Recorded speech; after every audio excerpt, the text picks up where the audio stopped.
Hi friends. இந்திய வனமகன் யாரை சொல்கிறாங்க அப்படின்னா இந்த ஜாதவ் பயங்க் அப்படிங்கிறவர் தான் சொல்கிறாங்க. இவர் அஸ்ஸாம் மாநிலத்தை சேர்ந்த ஜோர்விராட் அப்படிங்கிற மாவட்டத்தை சேர்ந்தவர். பிரம்மபுத்திரா நதிக்கரையில் என்னன்னா மணல் தீவு அது. அதில் என்னன்னா மூங்கில் மட்டுமே வளரக்கூடிய இடமா இருக்கும். ஆனால் அங்கே என்னன்னா ஒரு காட்டையே உருவாக்கியிருப்பார். அதுவும் ஒரு தனி மனிதனாகவே இருந்து காட்டையை உருவாக்கியிருப்பார். அதனால தான் என்னன்னா இவரை இந்திய வனமகன் சொல்கிறாங்க. ஃபஸ்ட்டு 1979 ஒரு பெரும் வெள்ளம் ஏற்படும். அப்போதைக்கு நிறைய பாம்பு, நிறைய பூச்சிகள்லாம் அந்த வெப்பத்தை தாங்காமல் அந்த கரையில் இறந்து போயிடுங்க. அப்படி இறக்குறதுனால இதுக்கு என்ன காரணம் அப்படின்னு பார்க்கும்போது மரங்கள் இல்லாதனால தான் அப்படி சொல்லிட்டு மரம் வளர்க்குறதுக்கான முயற்சியை செய்வார்.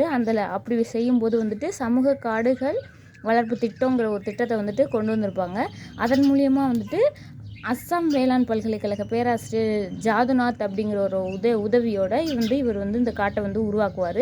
இந்த காடு உருவாக்கணும் அப்படின்னா ஃபஸ்ட்டு என்ன அதில் மண்புழுக்கள் போடுறது மட்டும் இல்லாமல் சிவப்பு கட்டெரும்பையும் போடணும் அப்படின்னு சொல்லுவாங்க. அப்போ நிறையா சிவப்பு கட்டெரும்புகளை பிடிச்சிட்டு அங்கே போட்டு அந்த இடத்த செடிகள் வளர்கிறதுக்கு ஏற்ற மாதிரி மாற்றுவார். அதான் இங்கே சொல்லியிருப்பாங்க. இவர் அப்படி மாற்றினது மூலியமாக என்னென்னா காட்டுடைய வளத்தை குறிக்கக்கூடிய புலிகளும் அங்கே வரும். அதே போல் என்னென்னா யானைகளும் என்னென்னா அங்கே என்ன வளமான ஒரு காடு அப்படின்னா என்னென்னா யானைகள் அங்கே தங்கியிருக்குன்னு சொல்லுவாங்க. அதே போல் யானைகளுமே அங்கே வரும் அப்படின்னு சொல்கிறாங்க. அதுக்கப்புறம் இவர் கொடுத்த விருதுகள் அப்படின்னு சொல்லி ஒரு 3 பாயிண்ட் கொடுத்துருக்காங்க. அது என்ன அப்படின்னு பார்க்கும்போது 2012 ஜவஹர்லால் நேரு பல்கலைக்கழகம் இவருக்கு இந்திய வனமகன் அப்படிங்கிற பட்டத்தை வழங்கியிருக்கு. அதே போல் 2015 இந்திய அரசே இவருக்கு பத்மஸ்ரீ விருது வழங்கியிருக்கு. அங்கே முன்னாடியே பார்த்தோம் பிக்சரில்.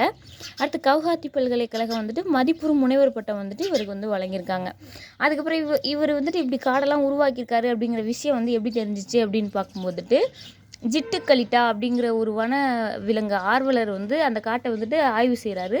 அப்போதைக்கு என்ன இப்படி ஒரு காட்டை இவர் உருவாக்கியிருக்கார் அப்படின்னு சொல்லி ஆச்சரியப்பட்டு என்ன டைம்ஸ் ஆஃப் இந்தியா அப்படிங்கிற இதில் இதை வெளியிடுறாங்க. அதன் மூலியமாக தான் என்ன இவர் காடு வளர்த்த விஷயமே தெரியுது. அதுக்கப்புறம் இவர் பாராட்டிட்டு இவர்கிட்ட நீங்கள் மக்களுக்கு என்ன சொல்ல விரும்புகிறீங்க அப்படிங்கிற மாதிரி கேட்டதுக்கு ஒவ்வொருத்தவங்களுமே 2 மரக்கன்றுகளை நட்டு வளங்க, அதுவே எனக்கு போதும் அப்படிங்கிற மாதிரி இவர் சொல்கிறாரு. அதோட இந்த பாயிண்ட்டை முடிச்சிருக்காங்க. அப்போ நம்மளும் ஆளுக்கு 2 மரக்கன்றுகளை வளர்ப்போம் அப்படின்னு சொல்லிட்டு நன்றி பெறுகிறேன். தேங்க்யூ.